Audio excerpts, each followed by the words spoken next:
Get ready, everyone, and you just might survive. Ruben and Jason are here with their X-Men deep dive.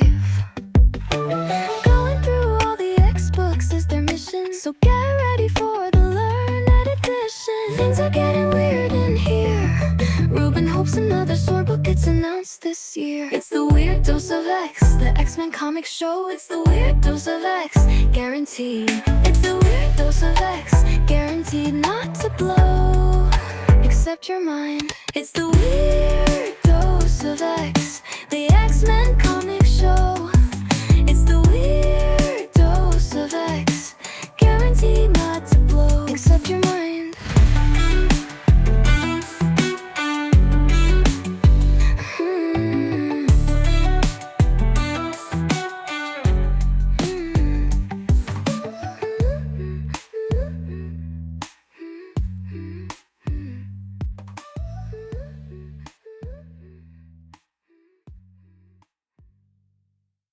Hey everybody, welcome all you weirdos. Something clever and the stuff that Jason normally throws in here. It's time to receive your 154th Weird Dose of X, your mutant member of your Weird Science family. I'm the dramatically underprepared Ruben, broadcasting as always from Seattle. And joining me today is friend of the cast, Matt Razor, because Jason went somewhere. I don't think he's allowed to do that, but he did anyways. He sure did. I'm here in New Jersey. New Jersey, yeah. I guess we're keeping the theme of the West Coast, East Coast connection going. Yeah, definitely. So yeah, this is going to be a much more pared down cast. I don't expect this will be the hour that we always seem to do when it's Jason and myself. So apologies for the lack of deep dive, but we're going to get in, get out, and probably talk about Matt's ridiculous shoe collection, which I just learned about. Apparently over 200 pairs of shoes stashed somewhere. I guess that's his college plan. Closets, the garage, things like that. All over the place. Oh, man. I need to see pictures of this at some point. Proof or it doesn't exist. All right, I'll round some up for you. That's awesome. All right, so we normally go into news, and I tried to keep the format as consistent as possible, but I don't know what sources Jason checks. I don't have too many of my own. And I guess the only big thing I saw this week that is maybe worth talking is we finally got the name of the director for the X-Men reboot in the Marvel Cinematic Universe, and it looks like they're giving the X-Men show to the Thunderbolts director, Jake Schreier, I think it's how you say his name. Maybe not. Okay. But it's the Thunderbolts director. Did you get a chance to watch that movie? I haven't. I have it on the list of things to do. I hear great things about it, so I guess that makes sense. Yeah, I was pretty pleased with it. I went and saw it in the theaters, and the big asterisk here is I don't have any connection to the Thunderbolts or Sentry, and they're kind of prominently featured. So I don't know if this is a faithful rendition. I'm guessing not, but I actually thought the characters were pretty fun, and I really do love the White Widow and what's his name, Red Guardian or something. Red Guardian, yeah. I like their dynamic of the sort of I don't know. She's kind of sarcastic, maybe like a Daria type character, and the over the top Russian Captain America. So in terms of just selecting people that are kind of charismatic and can move story forward, I feel like at least the director could do that. And the scenes, I don't remember thinking that looked as cheap. I know when I saw the Captain America 4, the kind of Red Hulk stuff looked like a little too CGI. Mm-hmm. But the Thunderbolts, I thought was done pretty well. The action scenes look good. Are we still supposed to call it Thunderbolts, or is it now New Avengers? I'm unclear on that. Know.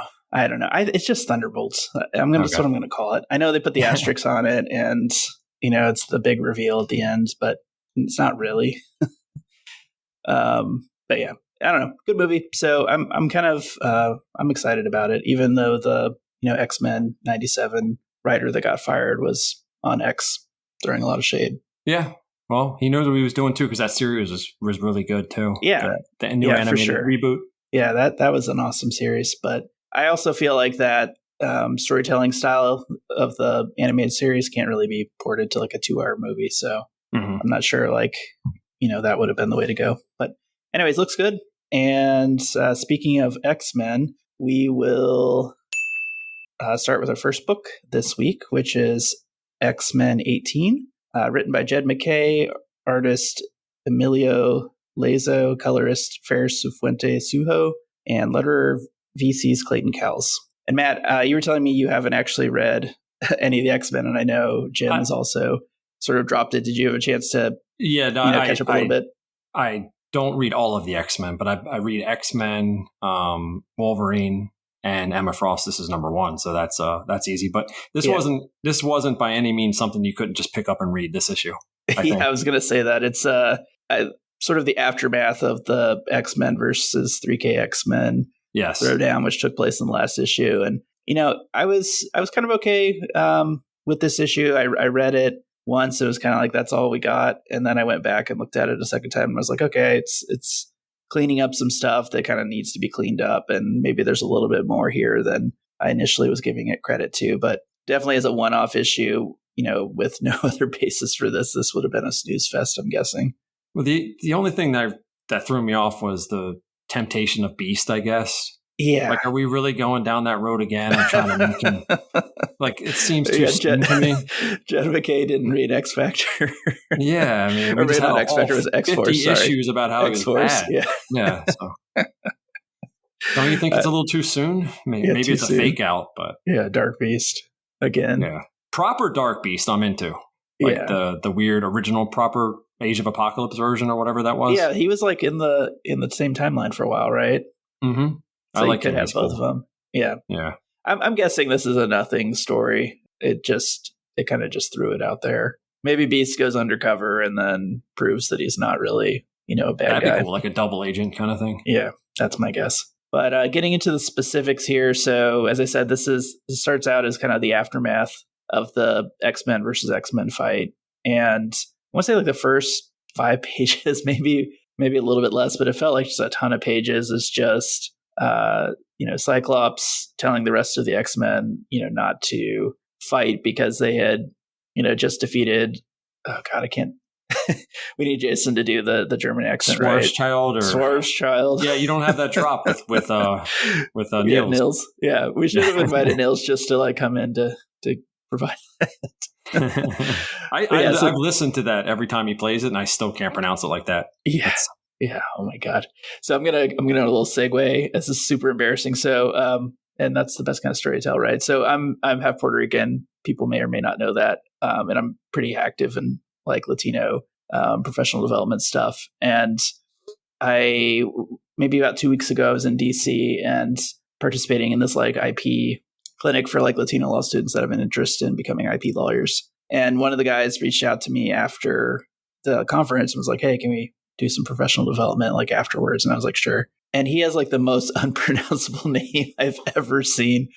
It was so bad. And I'm like, God, I should be able to say this name. But so it's Spanish name that you weren't able to say. Yeah, it was like oh my God, I don't even know. It was like Aztec or it's like some Aztec name. This is like super crazy. I was like, I've never seen a bunch of Q's and X's. Yeah, exactly. And so basically we were on the call and I'm like, I have no idea how to say your name. And he said it and I tried and he was like, no, it's not right. We did that for like 5 minutes. And I'm like, okay, this is a really shitty call. Like me just sitting here trying to like say your name and saying it wrong every time. Like, is there a nickname I can use? And there was. So, but super embarrassing. I was like, take away my Latino card because I can't say this shit.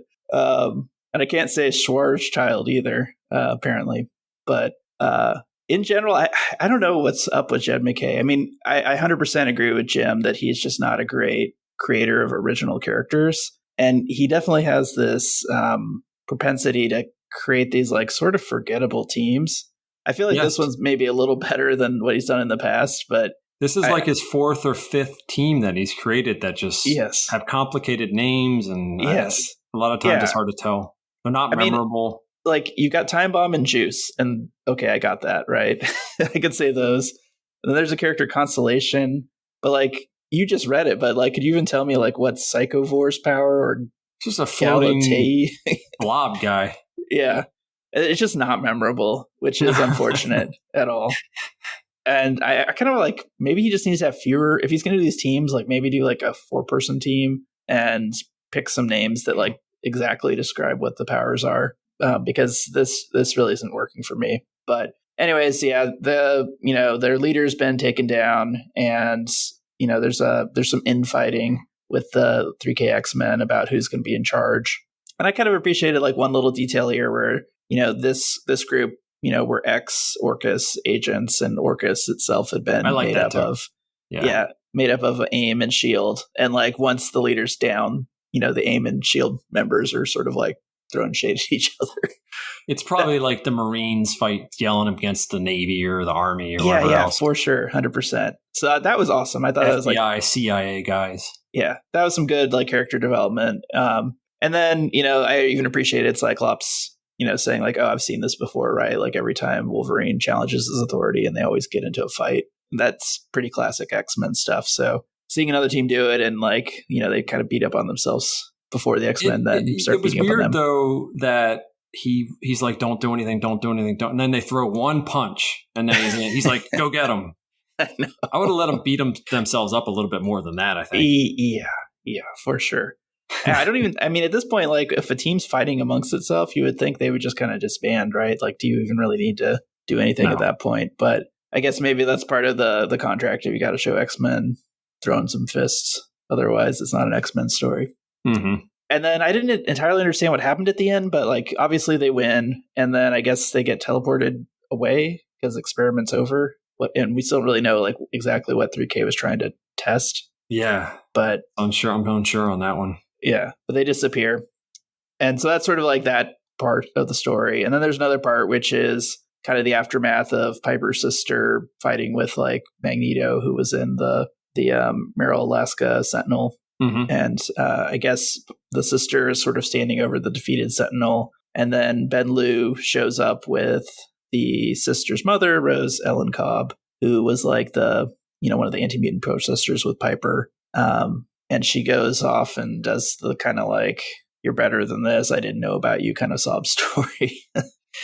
And initially Cassandra Nova, who's like, in the ear of the sister, is kind of like saying, don't listen to this nonsense. But then the mother mentions that she had a name for her, Robin. Mm-hmm. And that seems to like shake her out of it. And she decides to not be the evil kaiju anymore. And then she just like uses the genetic material to form like a pixie type body. Yeah, flies it's like out a weird of it.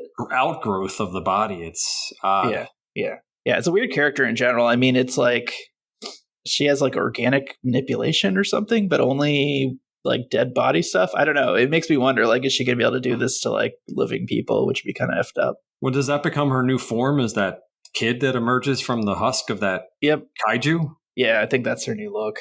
Okay. I don't know. Does this count as the first appearance? I guess, yeah. The breakout character, Robin Cobb.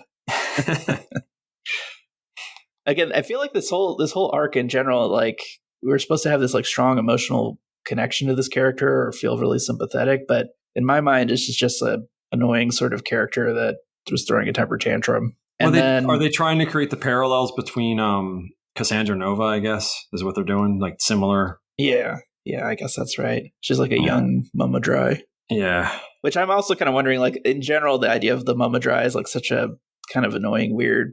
I don't know. Did you ever look into that? Maybe I know you weren't like the biggest fan of New X-Men, but I didn't. I haven't read really too much of the New X-Men. So this is like so Cassandra Nova. They don't talk about this too much, but like the idea of like what she is there, according to Morrison, there are like every human at birth has like their incorporeal self and then like an evil version of themselves, and they always fight in the womb. Mm-hmm. And for 99.9999% of people, the good version defeats the bad version, and that's it. And Cassandra Nova apparently was like such a powerful version of like those evil things that even though she was defeated by Charles, she then later was able to like use some cells. She was birthed as well, apparently, as like a spirit, and then she used some cells to form her body and then copied it, the Xavier look. But she's like a psychic parasite, basically. Yeah, that's some serious Grant Morrison stuff right there. And I probably can't even explain it. Like that's my understanding of it, but I feel like that's probably not even right.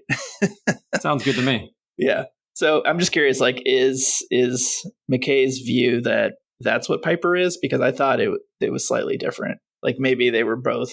It seemed like more like she was a twin that was like absorbed into Piper. Yeah, I don't know. I don't know if she's like a Mama Dry as well. So we shall see. But anyways, yeah. So Piper. So gosh, what's this character's name? Robin. She's in human form, and then I think Cassandra gets back in her ear and is like, "Hey, are you gonna forgive Piper for like everything she did to you and deprived you of?" And then she gets angry and decides she's not, and then she gets teleported to wherever the 3K base is. And my biggest kind of gripe with that is just how, like, what do they have like a teleportation machine they could just put on anybody and beam them out? I mean, I kind of thought it must have been like, the 3K X-Men maybe say they've got like beacons or something that allows them to teleport back, but it's a little bizarre just that this character is also able just to zip right out of there. Yeah, if you have a team of 6 or whatever it is, you would think you would just have one of them be a teleporter. Then you don't have to worry about this stuff.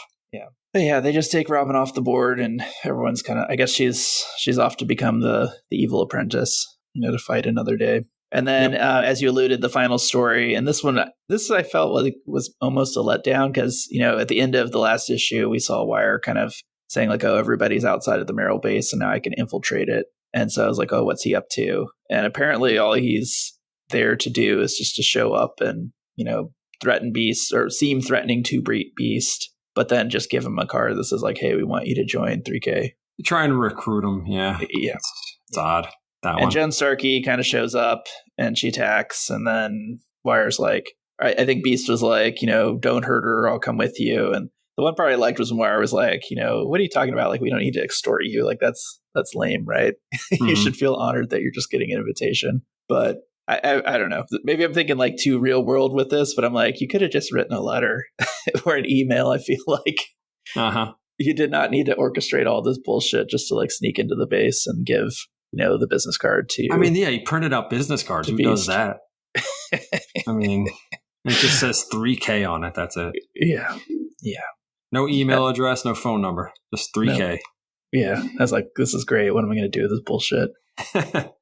I don't know. It could be later in I've seen these. Oh gosh, what was it? I wish I could remember. I saw something somewhere where somebody got like a blank business card and then later it like turned into a teleportation portal. I was like, that's pretty cool. So maybe it'll be something like that. But yeah, and the Avengers have those cards, the communication cards, I guess. And yeah. So yeah, I guess we're going back down to the Dark Beast route, and hopefully, like you said, it's not just a retread of what we just did for 50 issues of X-Force before because this is the pure like innocent Beast too, right? This isn't the crazy one. Yeah. This is like the 80s version. Yep. And so maybe he is corruptible then because he hasn't been corrupted yet. Hopefully not.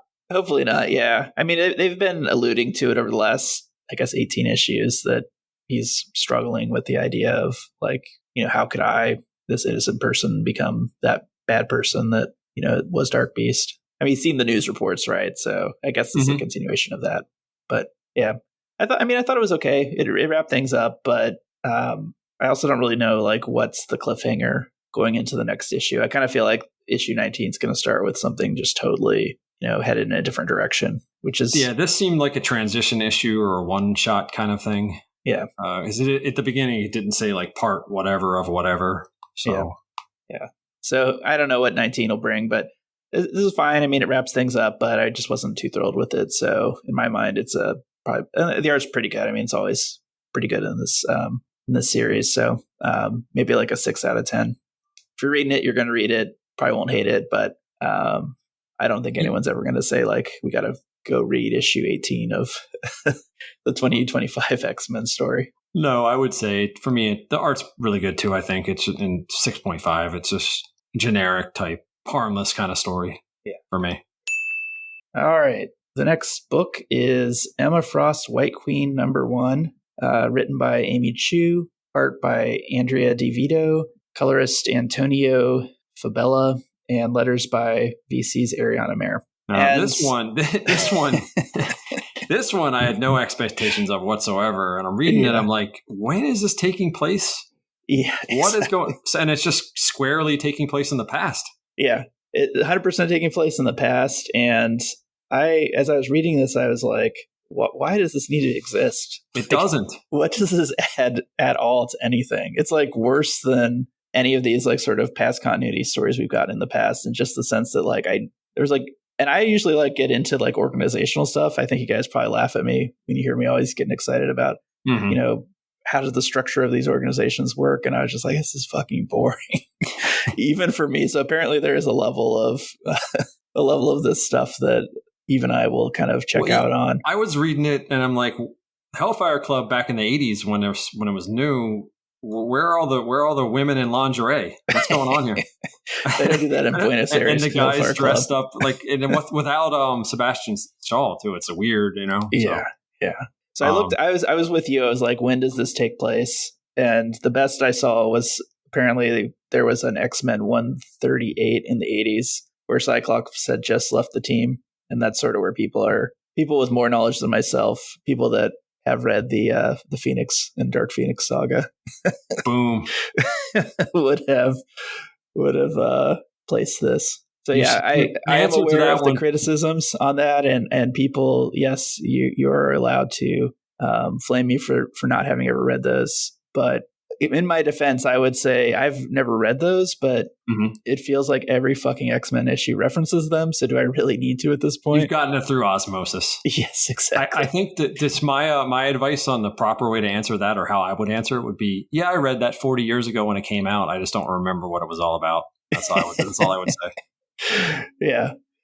So I have, I don't know why I do this because I mostly read digitally, but I have a kind of a collection of X-Men Classic, which is like a reprint run. Yeah, I know that one. Yeah. And I think it's like 100, maybe 110 issues, something like that. And when I think it's just because I needed something to be able to purchase when I go to like a comic book convention, which is not that often, but I just felt like, you know, I like the idea of looking through back issues and finding stuff you might want to read, but I just didn't have any series that I would collect. So at some point I started picking up those issues, and it's sporadic, but I probably have like maybe 60 or so of those issues, but the Dark Phoenix stuff is not included, unfortunately. Next time I go to Emerald City Comic Con, I guess I'll look for that. Those will be expensive. Yeah. That's probably why they're not included, right? Like, I feel like I bought this at like a lot at some point, and then somebody must have like. So you're saying the one comic that you collect is the reprint called X-Men Classic of the classic X-Men stories? Well, it's because it's the money, right? That was my thinking. Like, I don't really need to own the originals, and I don't want to shell out like $20 an issue for like the boring ass issues, and then probably like hundreds or 200s for the, you know, seminal ones. It's smart, yeah, because those issues weren't that expensive when they were coming out. Yeah. And I don't know. I don't really like the pages get yellowed, right? I'm just not a big fan of, in general, physical print comics. But I don't know. I have a collector bug, so that gave me something to collect. Cool. But yeah, the gist is, as far as I know, this is sort of after Cyclops left the team, but otherwise it was the giant size team in play. And so the plot of this one is Emma, who's the White Queen at the time, she visits the Buenos Aires Hellfire Club with her assistant Noor, and I'm not. All the real fans can flame me on this too. I don't know if this Noor character is new or if she was around at that time. But it would be kind of ballsy to introduce a new character in this story, but I don't know. Yeah. I know Jason was really wondering, like, is Emma going to be rewritten to be less of a villain and more of like this sympathetic, caring character, like, you know, that she was like just hiding that. And at least so far, it comes across to me like, no, this is just the villainous Emma, like with no redeeming qualities, but which I kind of prefer. She's been quote unquote good for decades now, so it's almost like time to maybe switch it up again. Yeah. Well, and I'm fine with like even the development of her being good these days. But if you're going to do like a past story, just don't. She should be bad. Yeah, just make her bad. Yeah. Because then it shows growth, right? Not just that somebody tries to whitewash the past. Yep. But anyways, yeah. So she's at this party for this other Hellfire Club in Buenos Aires, and we get kind of some name drops of like who's there. I recognized Sunspot's father, Victor DaCosta. Yes. I recognized Tessa, who's Sage these days. Yeah. I guess she was undercover working for Sebastian. And Jason mentioned that last time that Tessa was in the Hellfire Club, but not really a big character back then, I guess, is what he was talking about. So it was interesting. Yeah, I was super excited to see that. If he had not mentioned that, I probably would have just been like, whatever, this character Tessa. It wouldn't Yeah, I have would been have like, too. I oh, wouldn't even have that's known. clearly Sage. Mm-hmm. And yeah, so they're just like doing Hellfire stuff, except like you said, without the reason to be at the club. It looks like a boring ass club, honestly. This version of it, I'd be at the New York club. Yeah. And then you get this like mutant busting in, kind of saying like down with capitalism, that kind of thing. And, they capture him quickly. Emma does a mind whammy on him and they put him in a cage in the basement for some reason. And then she starts like an inner circle meeting. And then randomly Nightcrawler just teleports in and they're like, what the hell's going on here? Yeah. And then there's a fight and the Nightcrawler like disappears again, goes to like a different part of the club, and they go outside into the main room and all the X-Men are there and there's an ongoing fight. And then they go into the basement and find the kid and leave, and the club just gets wrecked. And then after that, Emma, I guess, is trying to investigate like how the X-Men showed up. But meanwhile, Tessa calls Sebastian Shaw and, I don't know, to inform him about the crap that happened. Mm-hmm. And then she shows up and says, we have a traitor. And that's the issue. Well, there was a fastball special, too, if you were. Oh, yeah. For all you X-Men lovers of the fastball special, you get one in here, full page of it. Yes. Yeah, it was like a 2-page spread, right, for the fastball special. Yeah, it looks pretty cool, I guess, but yeah. I like when Storm ripped off the roof of this billion-dollar mansion too. That was cool with the electrical bolt. Yeah, yeah. I mean, the fight is pretty cool looking, and the art is pretty decent throughout. But this is my reaction to like these old timey stories all the time. Is like, is this adding anything? Right? Does it change my perspective of that era? No. Like, does it give me anything like interesting about the character that is going to carry forward into the future? No. No, I was going to say that this is probably something that you might not even cover on this podcast because it doesn't typically really have we anything skip to these do things with anything. Yeah. I mean, I guess they do these from time to time for like these people that are just like, I hate what's going on now. Yeah, Chris really Claremont will do it or something, but this is this isn't one of those like Peter David used to do it. Yeah. This isn't one of those things though. This is a different writer doing her own thing on something that takes place in the past. And I would also say that maybe if you're going to do something that takes place in the past like this, maybe tone down the colors a little bit, make it look a little more vintage. So it's a little too bright for me. That's a good point. Yeah, you could do that in the style of the art back then. The style is a little... That'd be pretty cool. Get somebody that's a little more stylized for that. Yeah. But it still looks good. Yeah. So I felt like this was a snooze fest. I guess I want to know, like, what's the pitch for this? How did Amy Chu get greenlit to write this? It seems like basically if you look in the back page, she has like this letter talking about how she's always been fascinated by Emma. And I'm like, is that all it takes to get to write one That's of these not stories? her writing that. That's the editor writing it. Oh my God. Martin Eero.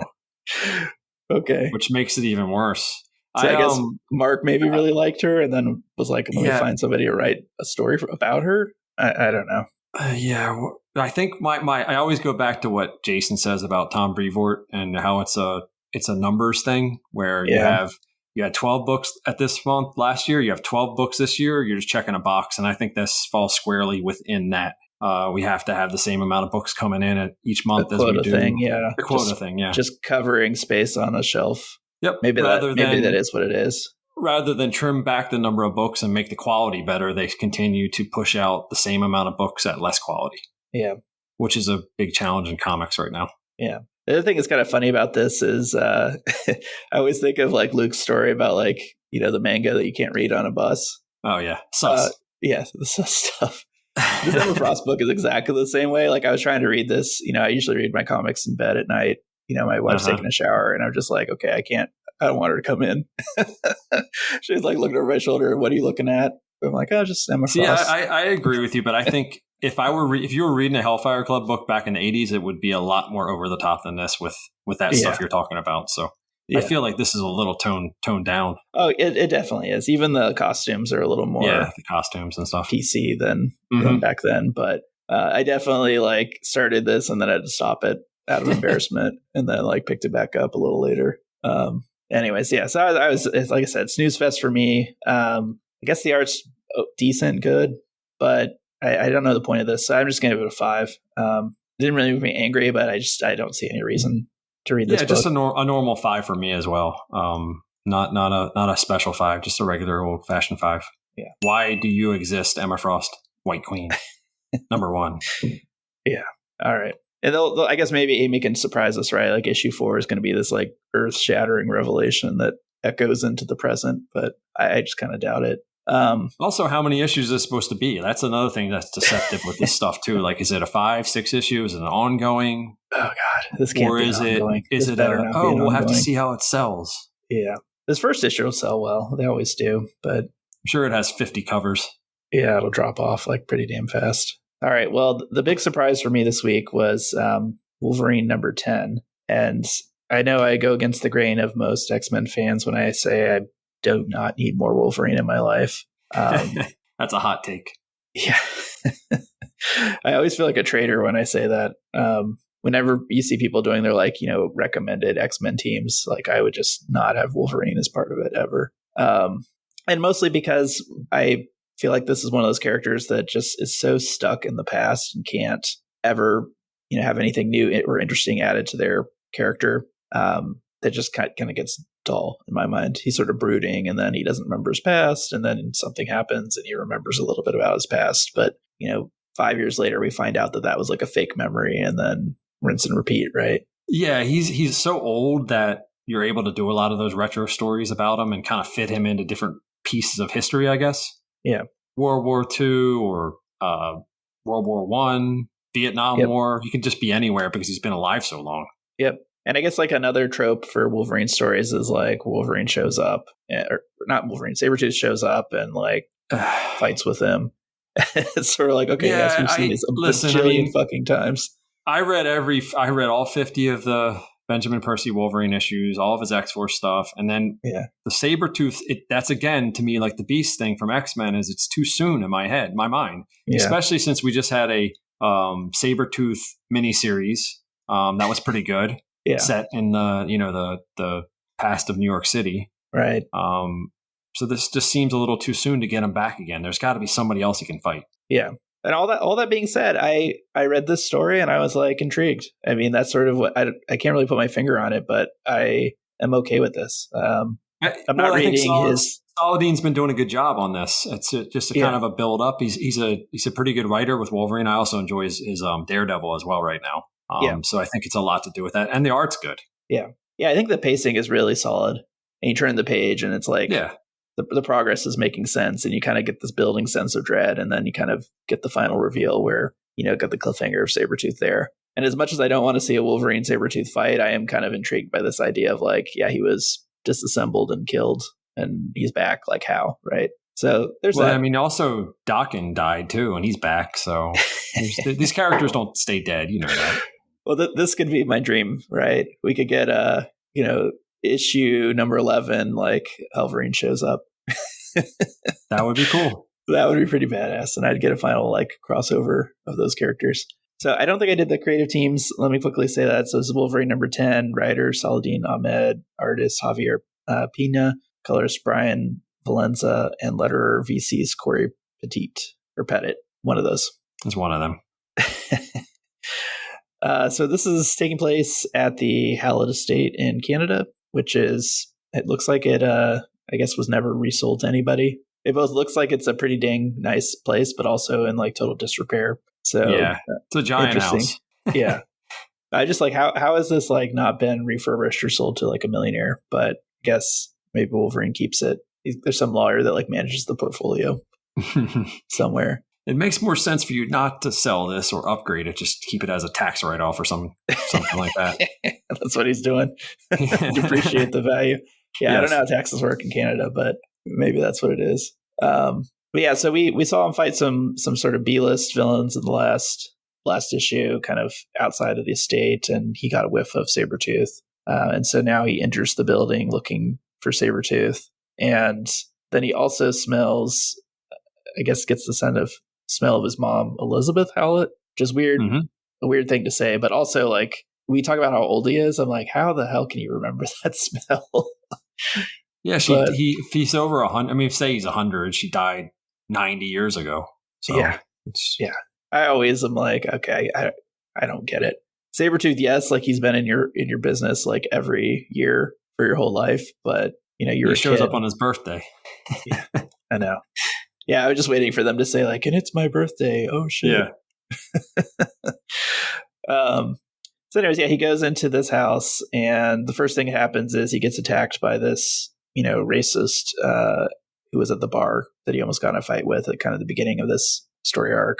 Mm-hmm. And he quickly beats up that guy, and then the guy says, "Sorry, I had to do this because he has my sister," meaning Sabretooth.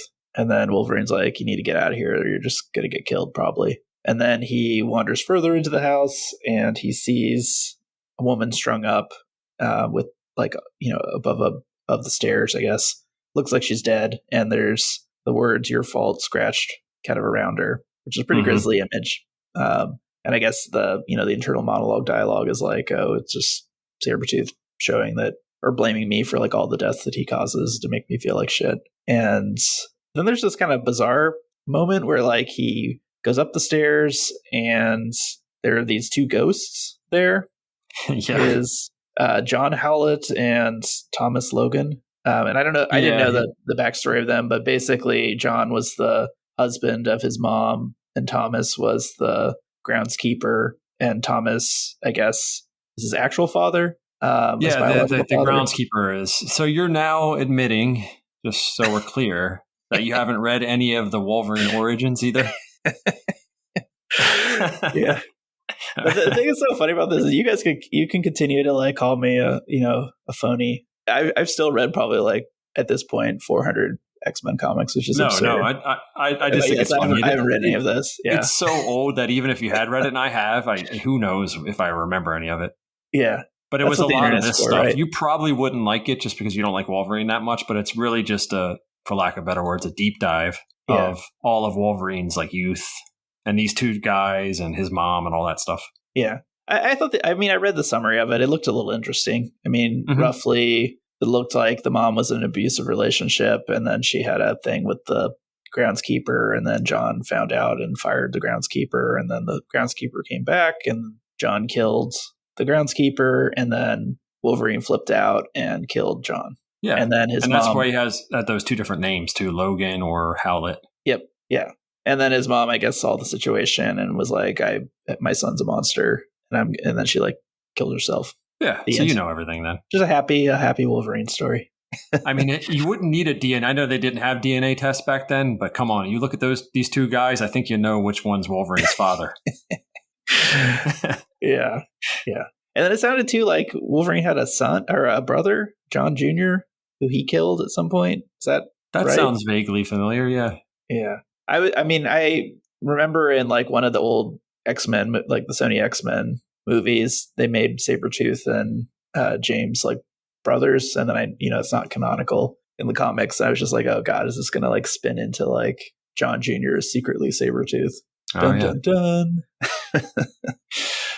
dun. Or Romulus will show up. Maybe we can get some more of the adamantine. Which is such a stupid thing. You're more of a Wolverine fan than me. Like that was dumb, right? Like you weren't like, oh man, I'm like a sentient adamantium, I guess is what it was, and just taking over. Yeah, it was a little over the top. That was a kind of weird arc. Yeah. So this is, I guess, more back to basics, but So the ghosts attack Wolverine, which is kind of weird. He's like, these ghosts can't touch me; they're ghosts. Yeah. And then they start choking him out. And then take him to like another room. And then behind the closed door, he hears his mom saying like, don't hurt him. Please show mercy or something like that. And they do. And they go away. And then he goes into the room and sees his mom. And then the lights go out. And then he smells Sabretooth. And then the lights come back on. And there's Sabretooth standing there looking menacing. And he's got his full outfit on too, Sabretooth. He's got his full... And he's huge. Yeah. Very hulking. So yeah, this, like I said, I think that maybe the pacing was just really well done here, and the internal monologue stuff. Just thinking about what's happening, and from Wolverine's perspective, I kind of got into it. And I reached this final page, and I was like, man, I want the next issue. Which I don't say that often with a Wolverine book, but yeah, it's very cinematic, and almost cinematic in a video game kind of way, where you're walking through doors. Yeah, and you kind of open the door, and then what's the next challenge? Yeah. That's kind of how this was shot. It looks pretty cool. Yeah, I like it. And I kind of feel like you're right that it's almost too convenient that it's Sabretooth and everything is, especially the ghosts and stuff. I'm like, there's got to be something else going on here. Like, I don't know how any of this makes sense. Maybe it's some sort of like psychic attack. But yeah, and well, thinking about it too, we also had Wolverine Revenge, that miniseries that had Sabretooth in it as well. So there's been no shortage of Sabretooth in the past year since he's been dead. yeah, So I don't know why we need him so much. if it is the real Sabretooth, I would just wonder like which chucklehead is like, oh, let's bring back Sabretooth. Like, that's who we need. Yeah. Maybe it's 3K. We can tie it all together. But anyways, I'm going to go a little positive, not too crazy, but I'll say a 7.5 on this. If you're a fan of this, you're probably a little higher than that. But good story. Well, That's the one I read 7.5 this from week. you on a Wolverine story is pretty good. Yeah. I'll say an 8 for me, just because I have been enjoying it for the most part throughout this entire series. So, and I like Wolverine. Yeah. So, yep, that's the cast this week. There were other books that came out. There was like a Psylocke book. I read it. It was pretty terrible. Are you still reviewing that one with Jason? I think we officially dropped it. Yeah. Okay. I think we dropped it, but I just wanted to see, like, I think I had a question in the back of my brain, which was like, okay, we finished the first arc. Is it going to be more interesting and engaging? And no, it's not. The short answer. Yeah. Another book that I just don't understand why it exists. And it's a weird one because it's like supposedly taking place during the same timeline as this X-Men story. And I'm just like, okay, but in the X-Men book, we see her there all the time, just like in Magic, right? I'm like, when do these characters have time to go off and have their like solo adventures? Exactly. But, I mean, like I said before, we just probably need to limit the amount of books, concentrate on the ones that people want to see, really develop those, get the best creative teams on them, and go from there. Yeah, that's true. Ideal. That's true for all of Marvel at this time. So yeah. And you say the Daredevil's pretty decent because I've enjoyed that character more lately. Yeah, the current Daredevil run is very, very good. It has some ups and downs, but I think it's pretty sweet. Overall, especially the latest one, the latest last 5 or 6 issues.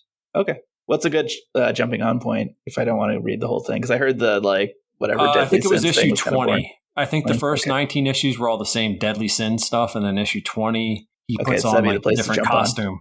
Yeah, that'd be a good place to start. And we're probably on like 23 now, 24.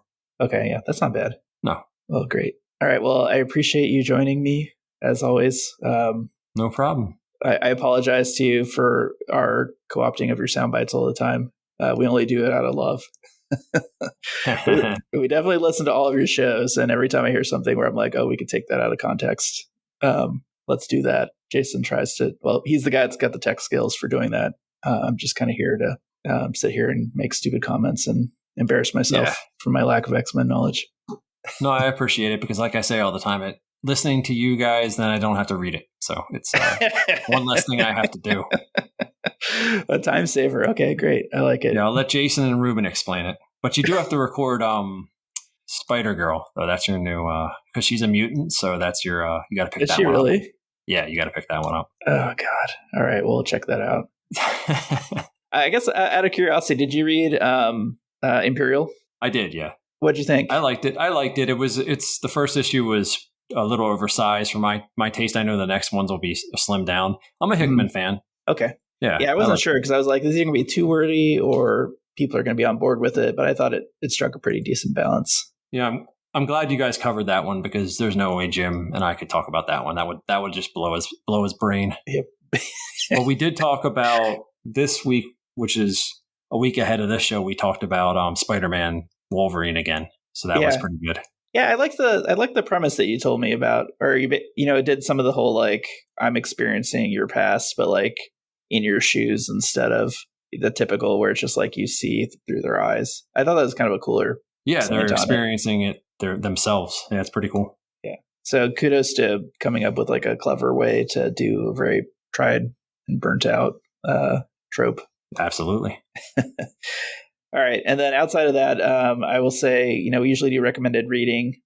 So we've got, I guess, some suggestions from you. I'm going to give the best X-Men book that's not an X-Men book recommendation for the Power Fantasy. I knew you were going to say that. Frankly, it makes me sad every time I read it because I'm like, I don't know why Marvel got rid of Kieran Gillen. Or maybe he just wanted to make more money doing a solo thing, which probably right. But we just had a big reveal in issue number 9, and kind of one of the things where it's like, holy shit, I need to go back and read like the first 9 issues over again. But definitely really wordy. I know I was able to convince Jim to do the first issue, and he was like, oh God, this is so too much words. But it feels to me like it's paying off. I'm enjoying that story a great deal. Good. All right. Well, adios, guys. Read more X-Men comics. That's your homework. And talk to you later. Bye. And wow, we almost got up to an hour. Unexpected. All right. Yeah. Might as well stop it. All right. Bye.